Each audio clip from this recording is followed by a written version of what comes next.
মহাকুম্ভে মহা ধুমধাম। এবার প্রয়াগরাজের মহাকুম্ভ মেলায় যাবেন প্রধানমন্ত্রী নরেন্দ্র মোদী। আগামী 5ই ফেব্রুয়ারি তারই সফরের সম্ভাবনা রয়েছে।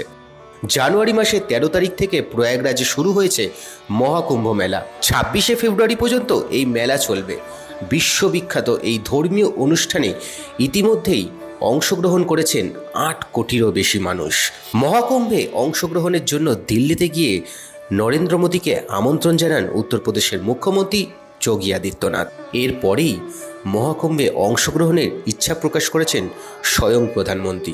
শুধু তাই নয়, মহাকুম্ভে স্বরাষ্ট্রমন্ত্রী অমিত শাহ ও উপরাষ্ট্রপতি জগদীপ ধনকরও যাবেন বলে জানা গেছে। এছাড়াও এই ধর্মীয় অনুষ্ঠানে যোগ দেওয়ার সম্ভাবনা রয়েছে রাষ্ট্রপতি দ্রৌপদী মুর্মুর। আগামী 5ই ফেব্রুয়ারি প্রয়াগরাজে গঙ্গা পুজো করার পাশাপাশি অমৃত স্নান করবেন প্রধানমন্ত্রী। পাশাপাশি অস্থায়ী আখড়ায় থাকা সাধুদের সঙ্গেও সাক্ষাৎ করবেন তিনি। ভিভিআইপিদের আগমন উপলক্ষে ইতিমধ্যেই প্রস্তুতি শুরু করে দিয়েছে যোগী সরকার। প্রয়াগরাজের বিপুল জনসমাগমের মধ্যে প্রধানমন্ত্রীর নিরাপত্তায় যেন কোনো ত্রুটি না হয়, সেই দিকেই কিন্তু বিশেষভাবে নজর রাখা হচ্ছে।